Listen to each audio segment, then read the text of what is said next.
ವಿದ್ಯಾರ್ಥಿಯರೇ, ಕಳೆದ ತರಗತಿಯಲ್ಲಿ ಕುಮಾರವ್ಯಾಸನ ಪರಿಚಯ ಹಾಗೂ ಈ ಪದ್ಯದ ಆಶಯವನ್ನು ನೋಡಿದ್ದೀವಿ. ಜೊತೆಗೆ ಒಂದೆರಡು ಪದ್ಯದ ಭಾಗವನ್ನು ನೋಡಿದ್ದೀವಿ. ಇವತ್ತು ಫಸ್ಟ್ ಇಂದ ನೋಡ್ತಾ ಹೋಗೋಣ. ಇಲ್ಲಿ ನಿಮಗೆ ಕೀಚಕನ ಬಗ್ಗೆ ಗೊತ್ತಿರಬೇಕಾಗ್ತತಿ. ಕೀಚಕ ಅನ್ನುವಂಥವನು ಯಾರು ಮತ್ತು ಅವನ ಹಿನ್ನೆಲೆ ಏನು ಅನ್ನುವಂಥದ್ದು ಗೊತ್ತಿರಬೇಕಾಗ್ತತಿ. ಕೆ ರಾಜನಿಂದ ಮಾಳವಿಯಲ್ಲಿ ಜನಿಸಿದವ. ಇವನಿಗೆ 105 ಮಂದಿ ಒಡ ಹುಟ್ಟಿದವರು ಇದ್ರು. ಅದರಲ್ಲಿ ಸುದೇಶ್ನೆ ಎಂಬ ಸಹೋದರಿಯೊಬ್ಬಳು ಇದ್ಳು. 105 ಯಾರು ಇವನಿಗೆ ಸಹೋದರರು. ಅದ್ರಾಗ ಒಡ ಹುಟ್ಟಿದವರೊಳಗ ಈ ಸುದೇಶ್ನೆ ಅನ್ನುವಂಥವಳು ಒಬ್ಬ ಸಹೋದರಿ ಇದ್ಳು. ಸುದೇಶ್ನೆ ವಿರಾಟ್ ರಾಜನ ಹೆಂಡತಿ. ಇವರೀಗ ಪ್ರೆಸೆಂಟ್ ಎಲ್ಲಿದಾರಂದ್ರೆ ಪಾಂಡವರು ಆ ವಿರಾಟನ ಆಸ್ಥಾನದೊಳಗ ವೇಷ ಮರೆಸ್ಕೊಂಡಿದ್ದಾರೆ. ಕೀಚಕ ಬಾಣಾಸುರನ ಅಂಶದಿಂದ ಜನಿಸಿದವ. ಇವನ ತಮ್ಮಂದಿರಾದಂಥ 105 ಮಂದಿ ಉಪಕೀಚಕರು ವಿರಾಟ ರಾಜನಲ್ಲಿಯೇ ಇರ್ತಿದ್ರು. ಅವ್ರ ಅಕ್ಕನ ಹತ್ರನೇ ಇದ್ರು ಇವರು. ಅವನ ಮಾವನಾಗಿರುವಂತ ಅದ್ಯಾವುದು ಆ ರಾಜ್ಯದೊಳಗೆ ಇರ್ತಿದ್ರು. ಮುಂದೆ ಇವನು ಮತ್ತು ಇವನ ತಮ್ಮರು ಕೀಚಕರು ಅಲ್ಲೇ ಇರ್ತಿದ್ರು. ಮಹಾಬಲಶಾಲಿ ಆಗಿದ್ದಂಥ ಕೀಚಕ, ಬಹಳ ಪರಾಕ್ರಮಿಯಾಗಿದ್ದ, ಬಲಶಾಲಿ ಆಗಿದ್ದ ಅನ್ನುವಂಥದ್ದು. ಹಿಂಗಾಗಿ ಸೇನಾಧಿಪತಿಯನ್ನಾಗಿ ಅಲ್ಲಿ ವಿರಾಟ್ ರಾಜನ ಸೇನಾಧಿಪತಿಯಾಗಿ ಕೂಡ ಇದ್ದ. ಅಜ್ಞಾತವಾಸದ ಅವಧಿಯಲ್ಲಿ ದ್ರೌಪದಿಯು ಸೈರೇಂದ್ರಿಯ ವೇಷದಲ್ಲಿ ರಾಣಿಯಾದಂಥ ಸುದೇಶ್ನೆಯ ಅಂತಃಪುರದಲ್ಲಿ ಕೇಶ ಶೃಂಗಾರ ಮಾಡಿಕೊಂಡಿರುವಾಗ ಅವಳ ಅಕ್ಕನ ಮನೆಗೆ ಬಂದಂತ ಕೀಚಕ ಏನ್ ಮಾಡ್ತಾನ, ಅವಳನ್ನ ನೋಡ್ತಾನ. ಸೈರೇಂದ್ರಿಯ ಆಗಿರುವಂತ ದ್ರೌಪದಿಯನ್ನು ನೋಡ್ತಾನ. ನೋಡಿ ಅವಳ ಮೇಲೆ ಮೋಹನ ತಾಳಿ ಆಕೆಯನ್ನ ಹೊಂದಲು ನಾನಾ ಬಗೆಯಾಗಿ ಪ್ರಯತ್ನಿಸಿ ಸೋತು ತನ್ನ ಅಕ್ಕನಲ್ಲಿ ಮನೋಗತವನ್ನರುಹಿ ಅವಳನ್ನು ಬಯಸಿರುವಂಥದ್ದನ್ನ ಅವ್ರ ಅಕ್ಕನಲ್ಲಿ ಹೇಳಿದಾಗ ಅವಳು ಅದಕ್ಕೆ ಅಪೋಸ್ ಮಾಡ್ತಾಳ. ಆದ್ರೂ ಅವನ ಮಾತು ಕೇಳೋದಿಲ್ಲ. ಮುಂದೆ ಏನಾಗ್ತತಿ, ಕೀಚಕ ಉಪಟಳವನ್ನ ತಾಳಲಾರದೆ ದ್ರೌಪದಿ ಏನ್ ಮಾಡ್ತಾಳೆ, ಭೀಮನ್ ಮುಂದೆ ಹೇಳುವಂಥದ್ದು. ಈಗ ಏನ್ ನಡೀತದಲ್ಲ ಅದು ಎಲ್ಲರೂ ಮುಂದೆ ಹೇಳಾಕ ವಿಚಾರ ಮಾಡ್ತಾಳ. ಆದ್ರೆ ಯಾರು ಸಬಲರು, ಯಾರು ಅದನ್ನ ಸರಿಯಾಗಿ ನಿರ್ವಹಿಸೋರು ಅನ್ನುವಂಥ ವಿಚಾರವನ್ನು ಇಟ್ಕೊಂಡು ತನ್ನ ಮನದೊಳಗೆ ಹೇಳ್ಕೊಳ್ಳುವಂಥದ್ದು. ಕೊನೆಯಲ್ಲಿ ಏನಾಗ್ತತಿ, ಆತ ಭೀಮನ ಸಹಾಯ ದೊರೆತಾಗ ಭೀಮ ಹೇಳ್ತಾನ, ಸರಿ ಹಂಗಾದ್ರೆ ಒಂದು ಪ್ಲೇಸಿಗೆ ಬರಾಕ್ ಹೇಳು, ಒಂದು ಜಾಗಕ್ಕೆ ಬರಾಕ್ ಹೇಳು, ನಾನು ಮುಂದೆ ವಿಚಾರಿಸ್ಕೋತೀನಿ ಅಂತ ಹೇಳ್ತಾನ. ಈ ಒಂದು ವಿಚಾರವನ್ನು ಇಟ್ಕೊಂಡು ಉಪಕೀಚಕರನ್ನು ಕೂಡ ಕೊಲ್ತಾನ, ಕೀಚಕನನ್ನು ಕೊಲ್ತಾನ. ಕೊಂದು ದ್ರೌಪದಿಯ ಆ ಸಂಕಷ್ಟದಿಂದ ಪಾರ್ ಮಾಡ್ತಾನ ಅನ್ನುವಂಥ ವಿಚಾರ ನಿಮಗೆ ಗೊತ್ತಿರುವಂಥದ್ದು. ಆ ಪದ್ಯದ ಒಂದೊಂದು ಸಾರಾಂಶವನ್ನು ನೋಡೋದಾದ್ರೆ ಅಥವಾ ಪದ್ಯದ ಒಂದು ಭಾವವನ್ನು ನೋಡೋದಾದ್ರೆ ಒಂದೇ ಪದ್ಯದೊಳಗೆ ಹೇಳುವಂಥದ್ದು. ಆರಿಗುಸುರುವೆನ್ ಆರ ಸಾರುವೆನ್ ಆರಿಗೊರಲುವೆನ್ ಆರಿಗರುವೆನ್ ಆರ ಬೇಡುವೆನ್ ಅಕಟ ಹೆಂಗಸು ಜನ್ಮವನ ಸುಡಿಲಿ ಘೋರ ಪಾತಕಿಯನ್ನೊಲು ಮುನ್ನಾರು ನವೆದವರುಂಟು ಮರಣವು ಬಾರದೆಂದೊರಲಿದಳು ಬಸುರನ ಹೊಯ್ದು ಶಶಿವದನೆ. ಇಲ್ಲಿ ಹೇಳ್ತಾಳೆ ಏನು, ಆರಿಗೆ ಉಸುರುವೆನ್, ಯಾರಿಗೆ ಹೇಳ್ಬೇಕು ತನ್ನ ವಿಚಾರ ಮಾಡ್ತಾ ಇರುವಂಥದ್ದು. ಕೀಚಕ ಕೊಡ್ತಿರುವಂತ ಆ ಉಪದ್ರವನ್ನ ಯಾರಿಗೆ ಹೇಳ್ಬೇಕು ಅಂತ ವಿಚಾರ ಮಾಡ್ತಾ ಇದ್ದಾಳ. ಯಾರಿಗೆ ಉಸಿರ್ಬೇಕಾಗಿದೆ, ಯಾರಿಗೆ ಹೇಳ್ಬೇಕಾಗಿದೆ. ಆರ ಸಾರುವೆನ್, ಯಾರಿಗೆ ನಾನು ಏನ್ ಮಾಡ್ಬೇಕಾಗೈತಿ, ಹೋಗಿ ಹೇಳ್ಬೇಕಾಗೈತಿ ಅಥವಾ ಯಾರ ಹತ್ರ ನಾನು ಕೇಳ್ಕೋಬೇಕಾಗೈತಿ. ಆರಿಗೊರಲುವೆನ್, ಯಾರಿಗೆ ನಾನು ಕೂಗಿ ಹೇಳ್ಬೇಕಾಗೈತಿ. ನನ್ನ ದುಃಖ ದುಮ್ಮಾನವನ್ನ, ಈ ನನ್ನ ಕಷ್ಟವನ್ನ ನಾನು ಯಾರಿಗೆ ಕೂಗಿ ಹೇಳ್ಬೇಕು, ಯಾರನ್ನ ನಾನು ಕೇಳ್ಕೋಬೇಕು ಅನ್ನುವಂಥ ವಿಚಾರ. ಆರಿಗ್ ಒರಲುವೆನ್ ಆರಿಗರುವೇನು, ನನ್ನ ಈ ಕೀಚಕ ಕೊಡ್ತಿರುವಂತಹ ಕಷ್ಟವನ್ನ ನಾನು ಯಾರ ಮುಂದೆ ಹೇಳ್ಕೋಬೇಕು, ನನ್ನ ಮನೋಭಾವವನ್ನು ಬಿಚ್ಚಿ ಯಾರ ಮುಂದೆ ನಾನು ಹೇಳ್ಕೋಬೇಕು ಅಂತೇಳಿ ಅವಳು ವಿಚಾರ ಮಾಡ್ತಾ ಇದ್ದಾಳೆ. ಆರ ಬೇಡುವೇನು, ಯಾರನ್ನ ಬೇಡ್ಕೋಬೇಕು ನಾನು, ನನ್ಗೆ ಯಾರ ಸಹಾಯ ಮಾಡಿರ್ತಿ ಯಾರನ್ನ ಕೇಳ್ಕೋಬೇಕು ನಾನು ಅಂತೇಳಿ ಹೇಳ್ಕೊಳ್ತಾ ಇರುವಂತ ಅವಳು ಹೇಳ್ತಾಳೆ ಅಕಟ. ಅಕಟ ಅಂದ್ರೆ ಅಯ್ಯಯ್ಯೋ ಅನ್ನುವಂಥ ರೀತಿಯೊಳಗೆ ಘೋರತರವಾದಂತ ಭಾವವನ್ನು ಸೂಚಿಸುವಂಥದ್ದು. ಅಯ್ಯಯ್ಯೋ ಹೆಂಗಸು ಜನ್ಮವನ್ನು ಸುಡಲಿ, ಈ ಹೆಂಗಸು ಜನ್ಮ ಸುಡ್ಲಿ, ಇದು ನನಗ್ ಬಂದು ಈ ತರ ಯಾರೋ ಕೀಚಕ ಒಕ್ಕರ್ಸ್ಕೊಂಡ್ಬಿಟ್ಟಿದಾನಲ್ಲ, ಈ ಜನ್ಮನೇ ಸಾಕು, ಈ ಜನ್ಮ ಸುಡ್ಲಿ ಅನ್ನುವಂಥ ವಿಚಾರವನ್ನು ಹೇಳ್ತಾಳೆ. ಘೋರ ಪಾತಕಿ ಎನ್ನೋಲು, ಘೋರ ಪಾತಕಿ ಅಂದ್ರೆ ದೊಡ್ಡದಾದಂತಹ ಪಾಪಿ ಆಗಿರುವಂತ ನಾನು, ಮಹಾನ್ ಪಾಪಿ ಆಗಿರುವಂತ ನಾನು, ಮುನ್ನಾರು ನವೆದವರುಂಟು, ಈ ನನ್ನ ಈ ಘೋರ ಪಾಪದ ಮುಂದೆ ಹಿಂದೆ ಯಾರಾದ್ರೂ ಈ ತರ ಪಾಪವನ್ನು ಅನುಭವಿಸಿದ್ರೇನು ಅಥವಾ ಈ ರೀತಿ ನರಳಿದ್ರೇನು ಅನ್ನುವಂಥ ವಿಚಾರವನ್ನು ಹೇಳ್ತಾಳೆ. ಘೋರ ಪಾತಕಿ ಎನ್ನಲು ಮುನ್ನಾರು ನವೆದವರುಂಟು ಮರಣವು ಬಾರದು ಅನ್ನುವಂಥ ರೀತಿಯೊಳಗೆ ಹೇಳ್ತಾಳೆ. ನನ್ನಂತ ಕಷ್ಟ ಯಾರಿಗೂ ಬಂದೇ ಇಲ್ಲ, ಹಿಂದೆ ಯಾರಿಗೂ ಬಂದೇ ಇಲ್ಲ ಇದು ಅನ್ನುವಂಥದ್ದು ಕೂಡ ಹೇಳ್ತಾಳೆ. ನವೆದವರುಂಟು, ಯಾರಿಗಾರ ಇಂಥ ಕಷ್ಟ ಬಂದಿತ್ತೇನು, ನಂತರ ಯಾರಾದ್ರೂ ಕಷ್ಟವನ್ನು ಅನುಭವಿಸಿದ್ರೇನು ಅನ್ನುವಂಥ ವಿಚಾರ ಅಲ್ಲಿ ವ್ಯಕ್ತಪಡಿಸ್ತಾಳೆ. ಯಾರೂ ಇಲ್ಲ, ಹಿಂಗಾಗಿ ಹೇಳ್ತಾಳ ಇಂಥ ಘೋರ ಪಾತಕವಾಗಿರುವಂತ ಈ ಜನ್ಮ ಬೇಕೆ ನನಗ, ಈ ಹೆಂಗಸು ಜನ್ಮ ಬೇಕೇನು, ಸುಡ್ಬೇಕಿದನ್ನ ಅನ್ನುವಂಥ ವಿಚಾರದೊಳಗ ತನ್ನ ದುಃಖ ದುಮ್ಮಾನಗಳನ್ನ ವ್ಯಕ್ತಪಡಿಸಿ ಹೇಳ್ತಾಳೆ. ಮರಣವು ಬಾರದೆಂದು ಹೊರಲಿದಳು. ಮರಣವು ಬಾರದೆ ಎಂದು ಹೊರಲಿದಳು. ನನಗೆ ಯಾಕೆ ಸಾವು ಬರಬಾರ್ದು, ನಾನು ಯಾಕೆ ಬದುಕಬೇಕು, ನನ್ನ ಇಂಥ ಕಷ್ಟವನ್ನು ಕೊಡ್ತಿರುವಂತಹ ಕೀಚಕನಿಂದ ನನ್ನನ್ನು ಪಾರು ಮಾಡೋರು ಯಾರು ಇಲ್ಲಲ್ಲ ಅಂತ ಹೇಳಿ ನನಗೆ ಸಾವು ಯಾಕೆ ಬರಬಾರ್ದು ಅಂತ ಅನ್ಕೊಂಡು, ಮನುಷ್ಯನ ಸ್ವಭಾವ ಗುಣ ಅದು, ಯಾವುದೋ ಕಷ್ಟ ಬಂತು ಅಂದ್ರೆ ಮರಣಕ್ಕೆ ನಾವು ಅಣಿಯಾಗಕ್ಕೆ ಮುಂದಾಗ್ತಾ ಇರ್ತೀವಿ. ಸ್ವಾಭಾವಿಕವಾಗಿರುವಂಥದ್ದು. ಅಸಹಾಯಕ ಸ್ಥಿತಿ ಬಂತು ಅಂದ್ರೆ ಏನ್ ಮಾಡಕ್ ಆಗೋದಿಲ್ಲ ಅನ್ನೋಂಥದ್ದನ್ನು ಅದನ್ನ ಇಟ್ಕೊಂಡು ಜಯಿಸಿ ನಾವು ಮರಣನೇ ದಾರಿ ಅಲ್ಲ, ಸಾವಿರಾರು ದಾರಿಗಳಿರ್ತಾವು, ದಾರಿ ವಿಚಾರ ಮಾಡಿದಾಗ ಗೊತ್ತಾಗ್ತತಿ. ಈಗಾಕಿ ಹೇಳ್ತಾಳೆ ಮರಣ ಬರಬಾರ್ದೇನು, ನನಗ ಸಾವು ಬರಬಾರ್ದೇನು ಅಂತೇಳಿ ತನ್ನ ಹೊಟ್ಟೆಯನ್ನು ಬಡ್ಕೊಂಡು ಅಳ್ತಾ ಇರ್ತಾಳೆ ಅನ್ನೋಂಥದ್ದು. ಬಸೂರನ್ ಹೊಟ್ಟೆ ಹೊಯ್ದಂದ್ರೆ ಬಡ್ಕೊಳ್ತಾ ಇರುವಂಥದ್ದು. ಶಶಿವದನೆ, ಶಶಿ ಅಂದ್ರೆ ಚಂದ್ರ, ಚಂದ್ರವದನೆ ಅಂದ್ರೆ ಚಂದ್ರನ ಹಾಗೆ ಮುಖವುಳ್ಳಂತವಳು ಯಾರು ಈ ದ್ರೌಪದಿ. ತನ್ನ ಹೊಟ್ಟೆಯನ್ನು ಬಡ್ಕೊಳ್ತಾ ತನ್ನ ದುಃಖ ದುಮ್ಮಾನಗಳನ್ನು ಕೇಳೋರು ಯಾರು ಇಲ್ಲ, ನಾನು ಯಾರಿಗೆ ಹೇಳಿ, ಯಾರಿಗೆ ಹೇಳ್ಕೊಳ್ಳಿ, ನಾನು ಯಾರಿಗೆ ಕೂಗಿ ಚೀರಾಡಿ ಹತ್ಕೊಂಡು ಹೇಳಿ, ಇಂಥ ಹೆಂಗಸ್ ಜನ್ಮನೇ ಬೇಡ, ಇಂಥ ಘೋರ ಪಾತಕವನ್ನು ಮಾಡಿರುವಂತ ನನಗ ಬಹುಶಃ ಹಿಂದೆ ಯಾರಿಗೂ ಇಂಥ ಪಾಪ ಬಂದಿರ್ಲಿಲ್ಲೇನೋ, ನಾನು ಈ ಹೆಣ್ಣು ಜನ್ಮವಾಗಿ ಹುಟ್ಟಿ ಈ ರೀತಿ ಪಾಪ ಅನುಭವಿಸ್ತಾ ಇದ್ದೀನಿ ಅಂತ ಹೇಳಿ ಆ ಪದ್ಯದೊಳಗೆ ಹೇಳ್ಕೊಳ್ತಾಳೆ. ಮುಂದೆ ಎರಡನೇ ಪದ್ಯದೊಳಗೆ ಏನ್ ಹೇಳ್ತಾಳೆ, ಯಮಸುತಂಗ್ ಅರುವೇನೆ ಹೇಳ್ಕೊಳ್ತಾಳ. ಯಮಸುತಂಗ್ ಅರುವೇನೆ ಧರ್ಮಕ್ಷಮೆಯ ಗರ ಹೊಡೆದುವುದು, ಪಾರ್ಥನು ಮಮತೆಯುಳ್ಳವನೆಂಬೆನೆ ತಮ್ಮ ಅಣ್ಣನ ಆಜ್ಞೆಯಲ್ಲಿ ಭ್ರಮಿತನಾಗಿ ಹುಣ್. ಉಳಿದವರಿಬ್ಬರು ರಮಣರ್, ಇವರು ಈ ನಾಯ ಕೊಲ್ಲಲ್ ಅಕ್ಷಮರು ನಿಸ್ಸಂದೇಹವೆಂದಳು ತನ್ನ ಮನದೊಳಗೆ. ಹೇಳ್ಕೊಳ್ತಾಳೆ ಏನದು, ಯಮಸುತಂಗರು ಏನೇ ಧರ್ಮಕ್ಷಮೆಯ ಗರ ಹೊಡೆದಿರುವುದು. ಯಮಸುತ ಅಂದ್ರೆ ಇಲ್ಲಿ ಯಾರು ಧರ್ಮರಾಯ. ಧರ್ಮರಾಯನ್ಗೆ ಹೇಳ್ಬೇಕು ಅಂದ್ರೆ ಹಿರಿಯವನವನು, ಸಹೋದರಲ್ಲಿ ಹಿರಿಯವನಾಗಿರುವಂಥದ್ದು. ಅವನಿಗೆ ಹೇಳ್ಬೇಕು ಅಂದ್ರೆ ಆವತ್ತ ಧರ್ಮತೆಯಿಂದ ನಡ್ಕೊಳ್ಳುವಂಥವನು. ಅದು ಎಂಥದಂದ್ರೆ ಕ್ಷಮಾ ಗುಣವನ್ನು ಮಾಡುವಂಥದ್ದು ಮನಸ್ಥಿತಿ, ಅವನು ಕ್ಷಮಿಸ್ಬಿಡುವಂಥದ್ದು. ಹೋಗ್ಲಿ ಬಿಡು, ಏನೋ ತಪ್ಪು ಮಾಡಿದಾನ ಕ್ಷಮಿಸ್ಬಿಡೋಣ ಅನ್ನೋವಂಥ ಆ ಥರ ಪೂರ್ವಗ್ರಹಿತನಾಗಿರುವಂಥವನು. ಗರ ಅಂದ್ರೆ ಗ್ರಹ ಪಡೆದಿರುವಂಥವನು. ಕ್ಷಮಿಸು ಗ್ರಹ ಅಂದ್ರೆ ಎಂಥ ಮಹಾನ್ ತಪ್ಪಾಗಿದ್ರು ಆ ಒಂದು ಉದಾರತೆ ಮನೋಭಾವದಿಂದ ಕ್ಷಮಿಸುವಂತ ಗುಣ ಯಾರದಲ್ಲಿದೆ ಅಂದ್ರೆ ಯಮಸುತನಾಗಿರುವಂತಹ ಯಮನ ಅನುಗ್ರಹದಿಂದ ಹುಟ್ಟಿರುವಂತಹ ಅಥವಾ ಯಾರವನು ಧರ್ಮರಾಯನ ಮನಸ್ಸಾಗಿದೆ. ಎಲ್ಲವನ್ನ ಏನ್ ಮಾಡೋನು ಧರ್ಮದಿಂದ ಕಾಯುವಂತವನು. ಹೋಗ್ಲಿ ಬಿಡು, ಅವ್ರ ಪಾಪ ಅವ್ರಿಂದ ಇರ್ತತಿ, ಏನೋ ಕೇಳ್ಕೊಂಡ್ಬಿಟ್ಟಾನ ಅಂತ ಹೇಳಿ ಅವ್ನು ಕ್ಷಮೆಯನ್ನ ಕೊಡಬಹುದು. ಆತನಿಗೆ ಇಂಥ ಕ್ಷಮೆಯ ಗ್ರಹ ಹಿಡಿದಿದೆ ಅವನಿಗೆ. ಪಾರ್ಥನನ್ನು ಕೇಳಿದ್ರೆ ಪಾರ್ಥ ಬಹಳ ಪ್ರೀತಿ ಉಳ್ಳಂತವನು. ಪಾರ್ಥನು ಮಮತೆಯುಳ್ಳವನೆಂಬೆನೆ. ಪಾರ್ಥ ಬಹಳ ಪ್ರೀತಿಸ್ತಾನೆ, ಪ್ರೀತಿ ಉಳ್ಳಂತವನು, ನನ್ನ ಮೇಲೆ ಬಹಳ ಅಕ್ಕರೆ ಐತಿ ಅನ್ಕೊಂಡು ನಾನು ಹೇಳಕ್ ಹೋದ್ರೆ ಆತ ಏನಿದಾನ, ತಮ್ಮ ಅಣ್ಣನ ಆಜ್ಞೆಯಲ್ಲಿ ಭ್ರಮಿತನಾಗಿಯನು. ಅಣ್ಣನ ಆಜ್ಞೆ ಅಂದ್ರೆ ಧರ್ಮರಾಯ ಎಲ್ಲರ ಹತ್ರ ಭಾಷೆ ತಗೊಂಡಿರ್ತಾನೆ. ನಾವು ಮೂಲತಃ ಯಾರು ಅನ್ನೋದು ನಾವು ವೇಷ ಮರ್ಸ್ಕೊಂಡಿದ್ದೀವಿ, ಗೊತ್ತಾಗ್ಬಾರ್ದು, ನಮ್ಮಿಂದ ಗೊತ್ತಾಗ್ಬಾರ್ದು ಅನ್ನುವಂಥದ್ದು. ಅಜ್ಞಾತವಾಸದೊಳಗಿರುವಂತ ನಾವುಗಳು ಯಾರು ಅನ್ನೋದು ಗೊತ್ತಾಗ್ಬಾರ್ದು, ಅದಕ್ಕೆ ನೀವು ಭಾಷೆ ಕೊಡತ್ತೇಳಿ ಮೊದ್ಲಿಗೆ ಭಾಷೆ ತಗೊಂಡ್ಬಿಟ್ಟಿರ್ತಾನಲ್ಲ. ಹಿಂಗಾಗಿ ಪಾರ್ಥನನ್ನು ಕೇಳಿದ್ರ ಆತ ಅಣ್ಣನ ಆಜ್ಞೆ ಭಾಷೆ ತಗೊಂಡ್ಬಿಟ್ಟಿದ್ದೀನಿ, ನಾನು ಏನೂ ಮಾಡಕ್ಕಾಗೋದಿಲ್ಲ ಅನ್ನುವಂಥದ್ದು. ಅಂದ್ರೆ ಅಣ್ಣನ ಆಜ್ಞೆಯ ಭ್ರಮಿತನಾಗಿರುವಂಥವನು. ಇನ್ನ ಉಳಿದವ್ರಿಗೆ ಯಾರಿಗೆ ಹೇಳ್ಬೇಕು? ಉಳಿದಿಬ್ಬರು ಯಾರು ಅಂದ್ರೆ ನಕಲ ಸಹೋದಯರು. ಒಬ್ಬ ಧರ್ಮರಾಯ, ಅರ್ಜುನ ಆಯ್ತು, ಇವ್ರಿಗಂತೂ ಹೇಳಕ್ ಆಗೋದಿಲ್ಲ, ಯಾಕಂದ್ರೆ ಅವ್ರು ಹಿಂಗ ಅದಾರ. ಇನ್ನು ಉಳಿದವ್ರು ಯಾರು ಅಂದ್ರೆ ಇನ್ನಿಬ್ರು ಅದಾರ. ಯಾರು?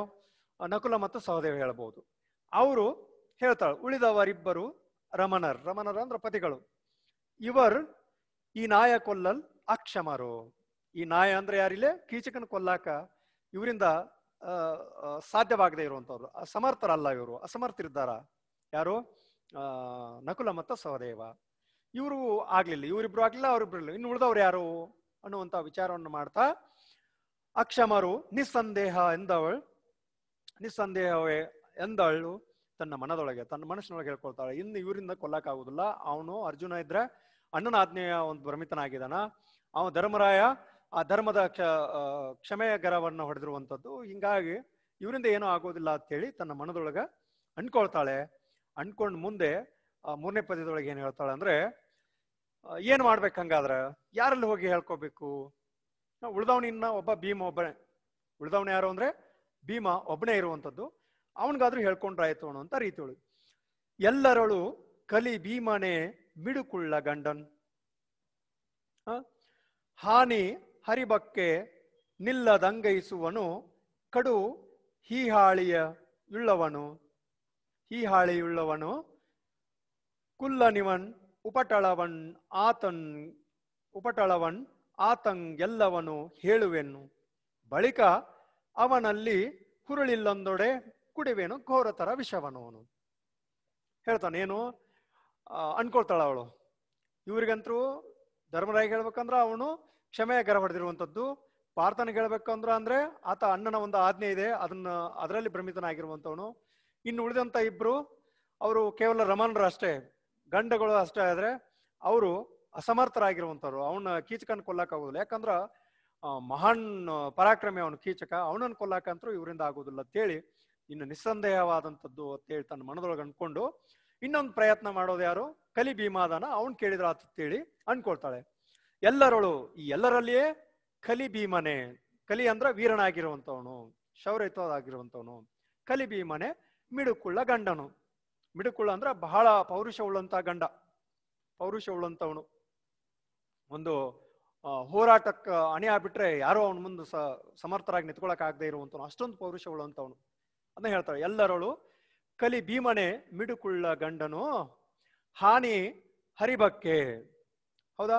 ಈ ಹಾನಿ ಅಥವಾ ಕುಂದು ಅಥವಾ ನಾಶಕ್ಕೆ, ಹರಿಬಕ್ಕೆ ಅಂದ್ರೆ ಸಂಕಷ್ಟ ಅಥವಾ ತೊಂದರೆಗೆ, ನಿಲ್ಲದ ಈ ಕಷ್ಟ ಬಂತು ಅಂದ್ರೆ, ಕುಂದಾಯ್ತು ಅಂದ್ರೆ, ನಾಶ ಆಗ್ತಾ ಐತೆ ಅಂದ್ರೆ ಅದಕ್ಕ ಆತ ಅದನ್ನ ಆ ರೀತಿ ಮಾಡದೇ ಇರುವಂತವನು, ಅಥವಾ ಎಲ್ಲಕ್ಕೂ ಮಿಗಿಲಾಗಿರುವಂತವನು, ಅವನಿಗೆ ಅಪೋಸ್ ಆಯ್ತು ಅಂದ್ರೆ ಸರ್ವನಾಶ ಮಾಡುವಂತ ಮನಸ್ಥಿತಿ ಉಳ್ಳುವಂತವನು ಭೀಮ. ಹರಬಕ್ಕೆ ನಿಲ್ಲದ ಅಂಗೈಸುವನು. ಅವು ಕಷ್ಟ, ದುಃಖ, ದುಮ್ಮಾನ, ಏನೋ ಸಂಕಷ್ಟ, ತೊಂದರೆ ಅಂತ ಹೇಳ್ತೀವಲ್ಲ, ಇವುಗಳು ಬಂದ್ರೆ ಅವುಗಳನ್ನ ಇಲ್ಲಣಿಸುವಂತವನು, ಕಾಳಜಿ ತೋರುವಂತವನು. ಅಂಗೈಸುವನು ಅಂದ್ರೆ ಕಾಳಜಿ ತೋರುವಂತವನು ಅಥವಾ ಸ್ವಾಭಿಮಾನದಿಂದ ಇರುವಂತವನು. ಆತ ಕಾಳಜಿ ತೋರಿಸುವಂತವನು ಮತ್ತು ಸ್ವಾಭಿಮಾನಿ ಆಗಿರುವಂತ. ಕಡು ಹೀಹಾಳಿಯುಳ್ಳವನು. ಹೀಹಾಳಿ ಅಂದ್ರೆ ಸ್ವಾಭಿಮಾನದಿಂದ ಇರುವಂತವನು, ಬಹಳ ಸ್ವಾಭಿಮಾನಿ, ಪೌರುಷವನ್ನು ಹೊಂದಿರುವಂತವನು. ನಂತರ ಯಾರು? ಕಾಳಜಿ ತೋರುವಂತವನು. ಈ ಎಲ್ಲ ಗುಣವನ್ನ, ಎಲ್ಲ ಸಂಕಷ್ಟಕ್ಕೆ ದೂರ ಮಾಡುವಂತವನು ಒಬ್ಬನ ಇದ್ದಾನೆ. ಅವನೇ ಯಾರು? ಮಿಡುಕುಳ್ಳ ಗಂಡನಾಗಿರುವಂತ ಕಲಿಭೀಮ. ಅವನ ಹತ್ರ ಹೇಳ್ಕೊಂಡ್ರಾಯ್ತು ಅಂತೇಳಿ ಹೇಳ್ತಾಳೆ. ಮುಂದೆ ಹೀಹಾಳಿಯುಳ್ಳವನು, ಸ್ವಾಭಿಮಾನಿ ಆಗಿರುವಂತವನು, ಕಾಳಜಿ ತೋರುವಂತವನು, ಸಂಕಷ್ಟವನ್ನು ದೂರ ಮಾಡುವಂತ ಪೌರುಷ ಉಳ್ಳುವಂತವನು, ವೀರನಾಗಿರುವಂತ ಭೀಮನ ಬಗ್ಗೆ ವಿವರಿಸುವಂಥದ್ದು. ಕುಲ್ಲನಿವನ್ ಉಪಟಳವನ್ ಆತಂಗೆಲ್ಲವನು ಹೇಳುವೆನು. ಇಲ್ಲಿ ಕುಲ್ಲ ಅಂದ್ರೆ ದುಷ್ಟನಾಗಿರುವಂತ, ಕೀಚಕನಾಗಿರುವಂತ, ದುಷ್ಟತನ ಉಳ್ಳುವಂತವನು. ಅವನ ಉಪಟಳವನ್ನ, ಆ ಕೀಚಕನ ಉಪಟಳವನ್ನ ಆತಂಗೆಲ್ಲವನು ಹೇಳುವೆನು. ಯಾರಿಗೆ? ಭೀಮನ್ಗೆ ಎಲ್ಲವನ್ನ ಹೇಳ್ತೀನಿ. ಹೇಳಿದ ಬಳಿಕನು ಆ ಭೀಮನ್ಗೆ ರಿಕ್ವೆಸ್ಟ್ ಮಾಡ್ಕೊಳ್ತಾನೆ ಅಂತ ಹೇಳ್ತಾಳಲ್ಲ, ಅವನ್ನ ಅಲ್ಲಿ ವಿಜ್ಞಾಪನೆ ಮಾಡ್ಕೊಳ್ತಾಳೆ, ಕೇಳ್ಕೊಳ್ತಾಳೆ. ಕೇಳ್ಕೊಂಡ್ರಂತ ಆತನು ಅವಳಿಗೆ ಸಹಾಯಕ್ಕೆ ಮುಂದಾಗ್ಲಿಲ್ಲ ಅಂದ್ರೆ, ಅವಳಿಗೆ ಸಹಾಯ ಮಾಡಕ್ ಆತ ಮುಂದಾಗ್ಲಿಲ್ಲ ಅಂದ್ರೆ ನಾನು ಏನ್ ಮಾಡ್ತೀನಿ? ಘೋರತರವಾದ ವಿಷವ ಕುಡಿತೀನಿ ಹೇಳ್ತಾನೆ. ಏನದು? ಬಳಿಕವೇ ಅವನಲ್ಲಿ ಹುರುಳಿಲ್ಲದೊಡೆ, ಅವನಲ್ಲಿ ಏನು ಸಾಮರ್ಥ್ಯ ಇಲ್ಲ, ಅಣ್ಣ ಹೇಳ್ದಂಗೆ ಕೇಳುದು ನಾವು, ಅಣ್ಣನ ಆಜ್ಞೆ ಮೀರೋದಿಲ್ಲ ಅಂತೇಳಿ ಅವನು ಏನಾದ್ರೂ ಈ ಪಾರ್ಥನ ಗತೆ ಹೇಳಿದಪ್ಪ ಅಥವಾ ಹೇಳ್ಬಹುದೇನೋ ಅನ್ಕೊಂಡು ಹಂಗೇನಾರ ಆತ ಹೇಳಿದಂದ್ರೆ ನಾನೇನ್ ಮಾಡ್ತೀನಿ? ಘೋರತರವಾದಂತ ಈ ವಿಷವನ್ನು ಕುಡಿದು ಬಿಡ್ತೀನಿ, ನಾನು ಬದುಕೋದಿಲ್ಲ, ನಾನು ಆತ್ಮಹತ್ಯೆ ಮಾಡ್ಕೊಳ್ತೀನಿ ಅನ್ನುವಂತ ರೀತಿ ಒಳಗ ಅಲ್ಲಿ ಅವಳು ಅನ್ಕೊಳ್ತಾಳೆ. ಅಂದ್ರೆ ಎಲ್ಲರೊಳಗನು ವೀರನಾಗಿರುವಂತ, ಪೌರುಷ ಪುರುಷನಾಗಿರುವಂತ ಈ ಗಂಡನಾಗಿರುವಂತ ಯಾರೋ ಭೀಮನನ್ನ ಕೇಳ್ತೀನಿ. ಆತ ಏನ್ ಮಾಡ್ತಾನ? ಕಾಳಜಿ ತೋರ್ಬಹುದು, ಹೇಳ್ತಾಳಾಕಿ ಯಾವುದು ಸಂಕಷ್ಟ ತೊಂದರೆ ಬಂತು ಅಂದ್ರೆ ಆತ ಕಾಳಜಿ ತೋರುವಂತವನಿದಾನ, ಆತ ನಾನು ಕೇಳ್ತೀನಿ, ಅವನು ಸ್ವಾಭಿಮಾನಿ ಆಗಿದ್ದಾನ. ಒಂದು ವೇಳೆ ಆ ಕೀಚಕನ ಉಪಟಳವನ್ನ ಎಲ್ಲವನ್ನ ಹೇಳಿದ ನಂತರನೂ ಆತ ನನಗೇನು ಸಹಾಯ ಮಾಡ್ಲಿಲ್ಲ ಅಂದ್ರೆ, ಅಥವಾ ಆತ ನನ್ನ ಪರವಾಗಿ ನಿಂತ್ಕೊಳ್ಳಿಕ್ಕಂದ್ರೆ ನಾನು ಏನ್ ಮಾಡ್ತೀನಿ, ಘೋರತರವಾದಂತ ವಿಷವನ್ನ ಕುಡಿತೀನಿ ಅಂತೇಳಿ ಆ 3ನೆಯ ಪದ್ಯದ ಚರಣದೊಳಗೆ ಹೇಳ್ಕೊಳ್ತಾಳ ಆಕಿ ದ್ರೌಪದಿ. ಸರಿ, ಇಷ್ಟೆಲ್ಲ ವಿಚಾರ ಮಾಡಿಳು. ಅವರು ಮೊದಲೇ ಹೇಳಿರೋ ಹಾಗೆ ಯಾರಿಗೂ ಯಾರು ಪರಿಚಯ ಇಲ್ದಂಗೆ ಇರುವಂಥದ್ದು, ಎಲ್ಲರೂ ಒಂದೊಂದು ಕಾರ್ಯದೊಳಗೆ ಕಾರ್ಯಕ್ಕೆ ಅಣಿಯಾಗಿರುವಂಥವ್ರು.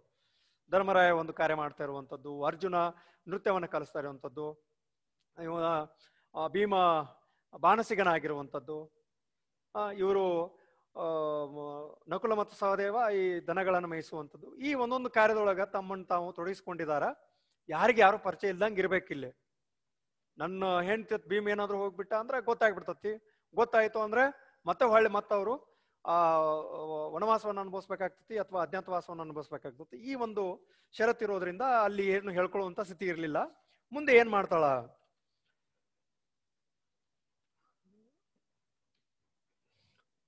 ಎಬ್ಬಿಸಲು ಭುಗಿಲೆಂದನೋ ಮೇನ್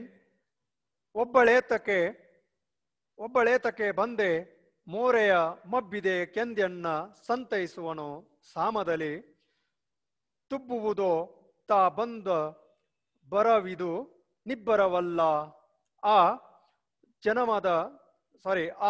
ಜನದ ಮನ ಇನ್ನೆಬ್ಬಿಸಿಯೇ ನೋಡುವೆನೆನ್ನುತ್ತಾ ಸಾರಿದಳು ವಲ್ಲಭನ. ಇಲ್ಲಿ ಅವಳು ಭೀಮನನ್ನು ಎಬ್ಬಿಸಲು ಮುಂದಾಗ್ತಾಳೆ. ರಾತ್ರಿ ಸಮಯ, ಭೀಮ ಹೊಯ್ದು ಹೊತ್ಕೊಂಡು ಮಲ್ಕೊಂಡ್ಬಿಟ್ಟಾನ, ಮುಸುಕು ಹಾಕೊಂಡು ಮಲ್ಕೊಂಡಿದ್ದಾನ. ಆತನನ್ನು ಎಬ್ಬಿಸ್ಬೇಕಲ್ಲ. ಮಲ್ಕೊಂಡಿರುವಂತ ವ್ಯಕ್ತಿಯನ್ನ ಎಬ್ಬಿಸೋದು ಒಂದು ರೀತಿಯಾದಂತ ಇದು ಆಗ್ತದೆ. ಒಮ್ಮಿನೊಮ್ಲೆ ಎಬ್ಬಿಸ್ಬಿಟ್ರೆ ಗಾಬರಿ ಆಗ್ತದೆ ಮನುಷ್ಯ, ನಿದ್ಗಣ್ಣಾಗ ಏನಾಯ್ತು ಅಂತ ಹೇಳಿ ಆಕಿ ಆ ರೀತಿ ವಿಚಾರ ಮಾಡ್ತಾ ಇದ್ದಾಳೆ. ಈಗ ಅವ್ನ ಎಬ್ಬಿಸ್ಬಿಟ್ರೆ ಏನಾಗ್ತತಿ ಏನೋ ಅಂತ ವಿಚಾರವನ್ನು ಇಲ್ಲಿ ಹೇಳ್ಕೊಳ್ತಾಳೆ. ಏನಂದು, ಎಬ್ಬಿಸಲು ಭುಗಿಲೆಂಬನು ಮೇನ್ ಒಬ್ಬಳೇತಕ್ಕೆ ಬಂದೆ, ಹಿಂಗೇನ ಕೇಳ್ಬಹುದೇನೋ ಅಂತ ಅನ್ಕೊಳ್ತಾಳೆ ಆಕೆ. ಭುಗಿಲ್ ಅಂದ್ರೆ ತಾಪಗೊಳ್ಳೋದು, ಸಿಟ್ಟುಗೊಳ್ಳೋದು ಅಂತ ಹೇಳ್ತೀವಲ್ಲ ಆ ತರ. ಒಮ್ಮಿಂದೊಮ್ಮೆಲೆ ಎಬ್ಸನ ಎಲ್ಲಿ ಸಿಟ್ಟಿಗೆ ಹೇಳ್ತಾನೋ ಏನೋ, ಅಥವಾ ಒಂದು ತರ ಕೋಪ ಮಾಡ್ಕೊಳ್ತಾನೋ ಏನೋ, ಮೇನ್ ಇಲ್ಲವೇ ಅಥವಾ ಒಬ್ಬಳೇತಕ್ಕೆ ಬಂದೆ ಅಂತ ಹೇಳಿ ಕೇಳ್ತಾನೋ ಏನೋ ಅನ್ನೋಂಥದನ್ನು. ಒಂಥರ ಸಿಟ್ಟು ಮಾಡ್ಕೊಳ್ತಾನೋ ಅಥವಾ ಒಬ್ಬಳೇ ಏತಕ್ಕೆ ಬಂದೆ ಅಂತ ಹೇಳಿ ಕೇಳ್ತಾನೋ ಏನೋ ಅಂತ ಅನ್ಕೊಂಡು ಒಬ್ಬಳೇತಕ್ಕೆ ಬಂದೆ ಮೋರೆಯ ಮಬ್ಬಿದೇಕೆಂದನ್. ಮೋರೆ ಅಂದ್ರೆ ಮಾರಿ, ಮುಖ ಯಾಕೆ ಸಪ್ ಮಾಡಿಯಾ, ಮಬ್ ಮಾಡಿಯಾ ಅಂತೇಳಿ ನನ್ನನ್ನು ಸಂತೈಸ್ತಾನೋ ಏನೋ, ಸಮಾಧಾನ ಮಾಡ್ತಾನೇನೋ ಅನ್ನೋಂಥ ರೀತಿ ಒಳಗೆ ಹೇಳ್ತಾಳೆ. ಸಂತೈಸುವನು ಸಾಮದಲ್ಲಿ, ನನ್ನನ್ನು ಸಂತೈಸ್ತಾನೇನೋ, ಸಮಾಧಾನ ಮಾಡ್ತಾನೇನೋ ಅನ್ನೋಂಥ. ಸಾಮ ಅಂದ್ರೆ ಸಮಾಧಾನ ಮಾಡ್ಬೋದು, ಸಂತೈಸ್ಬೋದು ಅಂತೇಳಿ ಅವಳು ಅನ್ಕೊಂತಾಳೆ. ಎಬ್ಬಿಸಿದ ತಕ್ಷಣ ನನ್ನನ್ನು ನೋಡಿ ಯಾಕೆ ಮುಖ ಸಣ್ಣ ಮಾಡಿಯಾ, ಯಾಕೆ ಏನು ತೊಂದರೆ ಆಗೈತೆ ಕೇಳ್ಬೋದೇನೋ, ಅಥವಾ ಒಮ್ಮಿನೊಮ್ಲೆ ಸಿಟ್ಟು ಮಾಡ್ಕೋಬಹುದೇನೋ, ಒಬ್ಬಳೇ ಯಾಕೆ ಬಂದಿ ಅಂತೇಳಿ ಅನ್ಬೋದೇನೋ ಅನ್ನೋಂಥ ವಿಚಾರ ಅಲ್ಲಿ ಆ ದ್ರೌಪದಿ ಇಂಗಿತನ್ನು ವ್ಯಕ್ತಪಡಿಸ್ತಾಳೆ. ತಬ್ಬುವುದೋ ತಾ ಬಂದ್ ಬರವಿದು ನಿಬ್ಬರವಲ್ಲ. ತನ್ನ ಬಗ್ಗೆ ಅರ್ಥಕೊಳ್ಳುವಂಥದ್ದು. ತಬ್ಬುವುದು ಅಂದ್ರೆ ಅರಿಯುವುದು ಅನ್ನುವಂಥದ್ದನ್ನು. ಆ ರೀತಿ ಅರ್ಥಕೊಂಡು ಈಗ ಬರುವಕ್ಕೆ ಏನ್ ಕಾರಣ ಅನ್ನುವಂಥದ್ದನ್ನು ಕೇಳ್ಬೋದೇನೋ ಅನ್ನೋದು. ತಾ ಬಂದ ಬರವಿದು, ಹೌದಾ, ತಾ ಬಂದ ಬರವಿದು, ಬರುವಂತ ಸಮಯ ಅಲ್ಲ ಅದೀಗ. ರಾತ್ರಿ ಸಮಯ, ಮಲ್ಕೊಂಡಿರುವಂಥದ್ದು. ಅದು ಅವ್ರು ಹೇಗೆ ತಮ್ಮ ಬದುಕಿದೆ ಅಂದ್ರೆ ಪರಪುರುಷನ ಸ್ಥಿತಿಯೊಳಗಿರುವಂಥದ್ದು. ಭೀಮ, ಅರ್ಜುನ, ಯಾರು ನಕುಲ ಸಹದೇವ ಮತ್ತು ಹಿರಿಯವನಾಗಿರುವಂತ ಧರ್ಮರಾಯ, ಯಾರಿಗೂ ಪರಿಚಯ ಇಲ್ದಂಗಿದಾರ ಅವ್ರೀಗ. ಒಮ್ಮಿನೊಮ್ಲೆ ಇಲ್ಲಿ ಬಂದ್ಬಿಟ್ರೆ ಯಾರೇನ್ ಅನ್ಕೊಳ್ತಾರೋ ಅನ್ನುವಂಥದ್ದನ್ನು ಹೇಳ್ತಾಳೆ. ತಬ್ಬುವುದು ತಾ ಬಂದ ಬರವಿದು ನಿಬ್ಬರವಲ್ಲ. ತಾ ಬಂದಿರುವಂಥದ್ದು ಸಾಮಾನ್ಯವಾಗಿ ಬಂದಿರುವಂಥದ್ದಲ್ಲ, ಅಕಾಲಿಕ ಆಗಮವಾಗಿರುವಂಥದ್ದು. ನಿಬ್ಬರವಲ್ಲ ಅನ್ನುವಂಥದ್ದಂದ್ರೆ ಅಕಾಲಿಕವಾಗಿರುವಂಥದ್ದು. ಬರಬೇಕಾದ್ ಬಂದಿಲ್ಲ, ಆಕಿ ಅನಿವಾರ್ಯ ಆಗಿದೆ, ಅಕಾಲಿಕವಾಗಿ ಬರ್ಲೇಬೇಕಾಗಿತ್ತು, ಹಿಂಗಾಗಿ ಬಂದ್ರು ಅನ್ನುವಂಥ ವಿಚಾರ. ನಿಬ್ಬರವಲ್ಲ ಆ ಜನದ ಮನ, ಜನ ಏನ್ ಅನ್ಕೊಳ್ತಾರೋ ಏನೋ, ಜನದ ಮನ ಇನ್ನೆಬ್ಬಿಸಿಯೇ ನೋಡುವೆನೆಂದು ಎಬ್ಬಿಸಿಯೇ ನೋಡುವೆನೆನ್ನುತ್ತಾ ಸಾರಿದಳು ವಲ್ಲಭನ. ನೋಡೋಣ ಜನ ಏನ್ ಅನ್ಕೋತಾರ ಅನ್ಕೊಳ್ಳಿ, ನಾನೇನ್ ಮಾಡ್ಬೇಕಾಗೈತಿ, ಎಬ್ಬಿಸಿ ನೋಡೇ ಆತ ಕೇಳ್ತೀನಿ ಏನಂತಾನೋ, ಎಬ್ಬಿಸಿ ನೋಡ್ತೀನಿ ಅಂತ ಹೇಳಿ ಆತನನ್ನ ಎಬ್ಬಿಸಲು ಮುಂದೆ ಆಗ್ತಾಳ. ಸಾರಿದಳು ವಲ್ಲಭನ. ನೋಡಿ ಎಬ್ಬಿಸ್ತೀನಿ ಆತನನ್ನ, ಏನಾದ್ರು ಅನ್ಕೊಳ್ಳಿ ಆತ ಹೆಂಗೆ ರಿಪ್ಲೈ ಮಾಡ್ತಾನೋ ಅಥವಾ ನನ್ನನ್ನ ಹೇಗೆ ಪ್ರತಿಕ್ರಿಯಿಸ್ತಾನೋ ನೋಡಿದ್ರಾಯ್ತು ಅಂತ ಅನ್ಕೊಂಡು ಈ ಜನ ಏನ್ ಅನ್ಕೊಂಡ್ರು ಪರವಾಗಿಲ್ಲ ಅನ್ನುವಂತ ರೀತಿ ಒಳಗ ಆಕೆ ಏನ್ ಮಾಡ್ತಾಳೆ, ಅಣಿ ಆಗ್ತಾಳೆ. ಅಲ್ಲಿ ಭೀಮನ ಹತ್ರ ಹೋಗ್ತಾಳೆ. ಹೋಗಿ ಅವನು ಗಡತ್ತಾಗಿ ಮಲ್ಕೊಂಡ್ಬಿಟ್ಟಿದಾನ, ಮುಸುಕಾಕಿದಾನ. ಆತನ ಎಬ್ಬಿಸ್ಬೇಕಲ್ಲ, ಇನ್ನು ಮೊದಲು ವಿಚಾರ ಮಾಡ್ಯಾಳೆ. ಎಬ್ಬಿಸಿದ ತಕ್ಷಣ ಎಲ್ಲಿ ಒಮ್ಮಿನೊಮ್ಲೆ ಸಿಟ್ಟಿಗೆ ಆಗ್ತಾನೋ ಅಥವಾ ಮುಖ ಸಣ್ಣ ಮಾಡ್ಕೊಂಡು ಮುಖ ಸಪ್ ಮಾಡ್ಕೊಂಡು ಯಾಕೆ ಬಂದಿ ಅಂತೇಳಿ ಸಂತೈಸ್ತಾನೋ. ಹೆಂಗೋ ಬರಬಾರ್ದಂತ ಸಂದರ್ಭ ಇದು, ಬಂದ್ಬಿಟ್ಟು ರಾತ್ರಿ ಹೊತ್ತಿನಲ್ಲಿ ಬಂದಿರುವಂತದ್ದು. ಜನ ಏನ್ ಅನ್ಕೋತಾರ ಏನೋ, ನೋಡೇ ಬಿಡು ಎಬ್ಬಿಸೇ ಬಿಡು ಅಂತೇಳಿ ಎಬ್ಸಕ್ ಮುಂದಾಗಿದ್ದಾಳಲ್ಲ. ಮುಂದೆ ಆ 5ನೇ ಪದ್ಯದೊಳಗೆ ಹೇಳ್ತಾಳ, ಮೆಲ್ಲ ಮೆಲ್ಲನೆ ಮುಸುಕ ಸಡಲಿಸಿ ಗಲ್ಲವನು ಹಿಡಿದಲುಗಳು.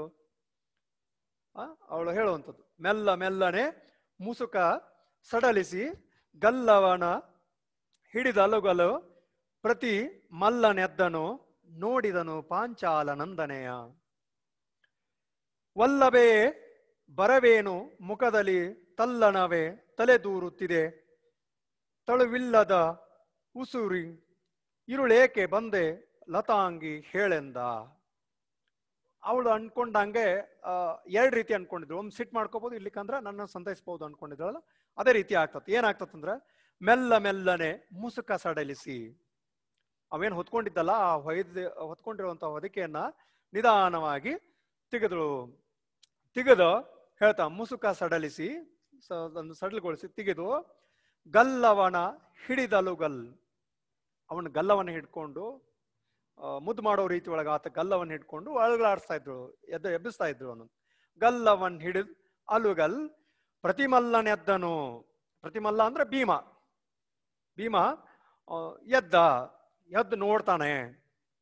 ಮಲ್ಲನೆದ್ದನು ನೋಡಿದನು ಪಾಂಚಾಲನಂದನೆಯ, ಪಾಂಚಾಲ ದೇಶದ ಪಾಂಚಾಲನ ಮಗಳಾಗಿರುವಂತಹ ಈ ದ್ರೌಪದಿಯನ್ನು ನೋಡ್ತಾನೆ.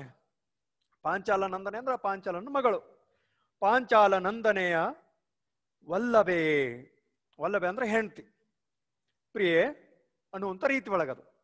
ವಲ್ಲಭೆ ಅಂದ್ರೆ ಪ್ರಿಯತಮೆ ಅಥವಾ ಹೆಂಡತಿ ಕರೆಯುವಂಥ, ಬಹಳ ಪ್ರೀತಿಯಿಂದ ಕರೆಯುವಂಥದ್ದು. ವಲ್ಲಭೆ ಬರವೇನು ಮುಖದಲ್ಲಿ ತಲ್ಲಣವೇ ತಲೆ ದೂರುತ್ತಿದೆ. ಎದಕ್ ಬಂದಿ, ಯಾಕೆ ಮುಖ ಒಂದ್ ರೀತಿ ಆತಂಕದಿಂದ ಕೂಡೈತಲ್ಲ, ಚಲನಗೊಂಡಿದೆಯಲ್ಲ, ಭಯಭೀತಳಾಗಿದ್ದೀಯಲ್ಲ, ಏನಾಯ್ತು ಎಂತಾಯ್ತು ಅಂತ ಹೇಳಿ ಅವಳನ್ನ ಆತ ಕೇಳಿದ.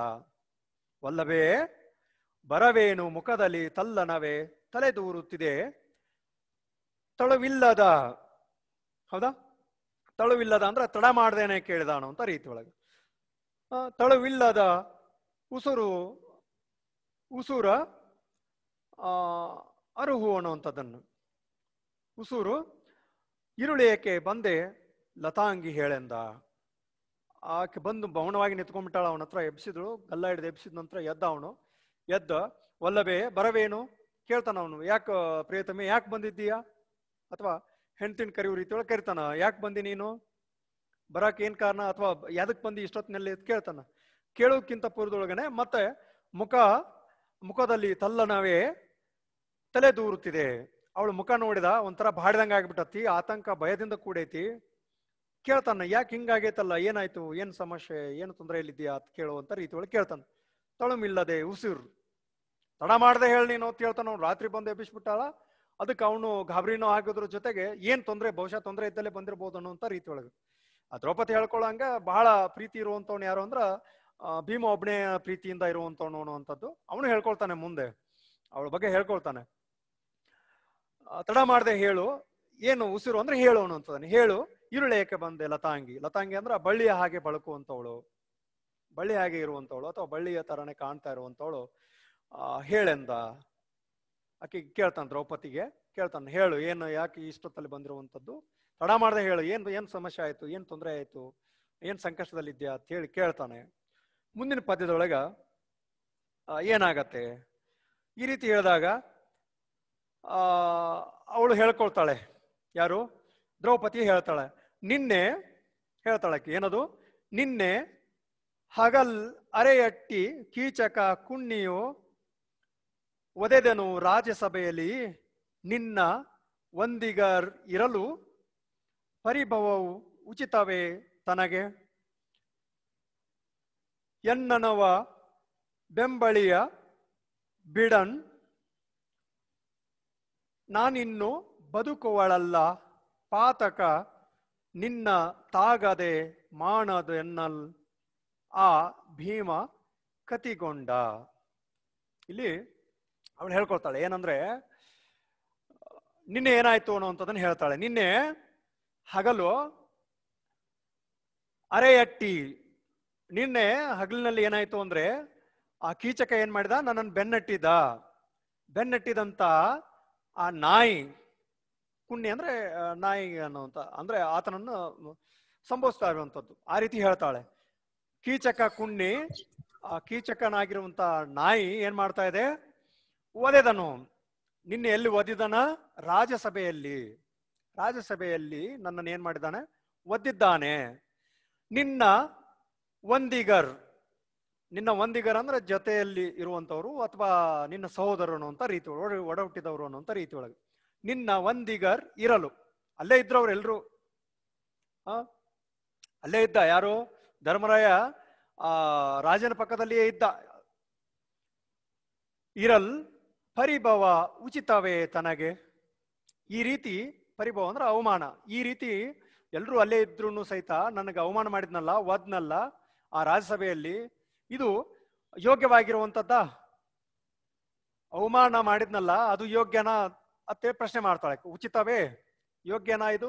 ಆತ ನನಗಲ್ಲಿ ರಾಜ್ಯಸಭೆಯಲ್ಲಿ ಅವಮಾನ ಮಾಡಿದ. ಅದು ನಿನ್ನ ಒಂದಿಗರಿರ್ಬೇಕು, ನಿನ್ನ ಒಡ ಹುಟ್ಟಿದವರು ಅಲ್ಲೇ ಇದ್ರು ಸಹಿತ ಆ ಕೀಚಕ ಕುಣ್ಣಿ ಏನ್ ಮಾಡಿದ, ರಾಜ್ಯಸಭೆಯಲ್ಲಿ ನನ್ನನ್ನು ಏನ್ ಮಾಡಿದ, ಅವಮಾನ ಮಾಡಿದ, ಒದ್ದ. ಹೇಳ್ತಾಳೆ, ಇದು ಉಚಿತವೇ ತನಗೆ? ಎನ್ನನವ ಬೆಂಬಳಿಯ ಬಿಡ. ಅವ ನನ್ನನ್ನ ಬಿಟ್ಬಿಡ್ತಾ ಇಲ್ಲ, ಬೆನ್ನು ಹತ್ತಿದಾನೆ. ಆ ಕೀಚಕ ನಾಯಿ ನನ್ನನ್ನು ಬೆನ್ನು ಹತ್ತಿಬಿಟ್ಟಿದೆ, ಬಿಡ್ತಾ ಇಲ್ಲ. ನಾನಿನ್ನು ಬದುಕುವಳಲ್ಲ ಹೇಳ್ತಾ ಇದ್ದಾಳೆ, ನಾನಿನ್ನು ಬದುಕುವುದಿಲ್ಲ. ಅವನಂತರೂ ಬೆನ್ನಟ್ಟಿ ಬೆನ್ನಿಗೆ ಬಿದ್ದುಬಿಟ್ಟಿದ್ದಾನೆ, ತಿರಾಡ್ತಾ ಇದ್ದಾನೆ. ನಾನಂತರೂ ಇನ್ನು ಬದುಕುವಳಲ್ಲ ಪಾತಕ ಹೇಳ್ತಾಳಕ್ಕೆ, ನಾನಂತರೂ ಬದುಕುವುದಿಲ್ಲ. ಈ ಪಾಪ ಏನಿದೆ ನೋಡು, ನಿನ್ನನ್ನು ತಾಗದೆ ಬಿಡೋದಿಲ್ಲ ಅನ್ನೋಂಥ ರೀತಿ ಒಳಗೆ.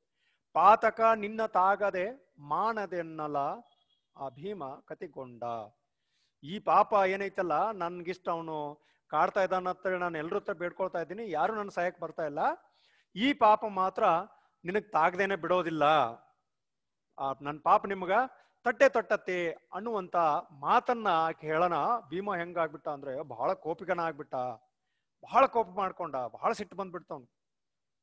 ಈ ಮಾನದು ಅಂದ್ರೆ ಬಿಡೋದು ಅಂದಂಗ, ನನ್ನ ಪಾಪ ಏನೈತಲ್ಲ ನಿಮ್ಮನ್ನ ಮಾತ್ರ ಬಿಡೋದಿಲ್ಲ, ನೀವು ಪಾಪ ಅನುಭವಿಸಬೇಕಾಗ್ತತ್ ನೀವು ಅಂತ ಹೇಳೋಣ.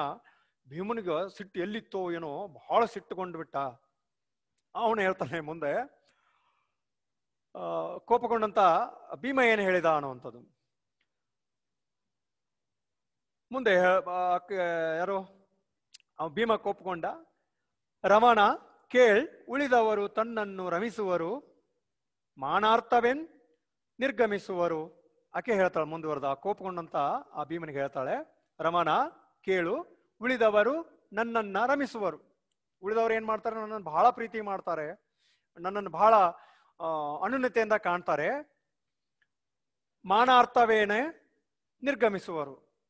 ಹೌದಾ, ಅವಳನ್ನ ರಂಭಿಸಿ ಅವಳ ಒಂದು ಪ್ರೀತಿಯನ್ನು ಪಡೆದಂತ ಅವರು ಏನ್ ಮಾಡ್ತಾರೆ, ಮತ್ತೆ ನನ್ನನ್ನು ಬಿಟ್ಬಿಡ್ತಾರೆ ಅನ್ನೋವಂಥದ್ದನ್ನು. ಮಾನಾರ್ಥವೇ, ಆನಂತರದ ಇದು ಮಾನದ ವಿಷಯ ಇರುವಂಥದ್ದು. ನಿರ್ಗಮಿಸುವವರು ಯಾರು ತಲೆ ಕೆಡಿಸ್ಕೊಳ್ತಾ ಇಲ್ಲ, ನನ್ನನ್ನ ಮಾನಾರ್ಥವೇನೆ ನಿರ್ಗಮಿಸುವರು. ನೀನಿಲ್ಲದ ಉಳಿದವರು ಉಚಿತ, ನೀನಲ್ಲದೆ ಉಳಿದವರು ಅದಕ್ಕೆ ಹೊರತಾಗಿರುವಂಥವ್ರು, ಯೋಗ್ಯರಾಗ ಅಲ್ಲದೆ ಇರುವಂಥವ್ರು, ಉಚಿತ ಬಾಹಿರರು, ಯೋಗ್ಯರಲ್ಲ ಅವರು. ನೀನೊಬ್ನೇ ಏನಾದ್ರು ಮಾಡಕ್ ಸಾಧ್ಯ ಇದೆ ಕೀಚಕನನ್ನು. ಮಮತೆಯಲ್ಲಿ ನೀ ನೋಡು ಚಿತ್ತದ ಸಮತೆಯನ್ನು, ಪ್ರೀತಿಯಿಂದ ನೀನು ವಿಚಾರ ಮಾಡು. ಮಮತೆಯಲ್ಲಿ ನೀನು ನೋಡು ಚಿತ್ತದ ಸಮತೆ, ಶಾಂತವಾಗಿ ನೀನು ನಿನ್ನ ಮನಸ್ಸನ್ನ ವಿಚಾರ ಮಾಡು. ಕೋಪವನ್ನ ಬಿಡು. ಕೋಪಗೊಂಡ ಬಹಳ ರೋಷದಿಂದ ಕೋಪಗೊಳ್ತಾನ, ಕೀಚಕ ಹಿಂಗ್ ಮಾಡ್ತಾ ಇದ್ದಾನ ಅನ್ನೋಂಥದನ್ನ ಅವಾಗ ಹೇಳ್ತಾಳೆ, ಸಮತೆಯನ್ನು ಬೀಳ್ಕೊಂಡು ಕುಟಾರಣ ಯಮನ ಕಾಣಿಸಿ ಕರುಣಿಸೆಂದಳ್ ಕಾಂತೆ ಕೈ ಮುಗಿದು.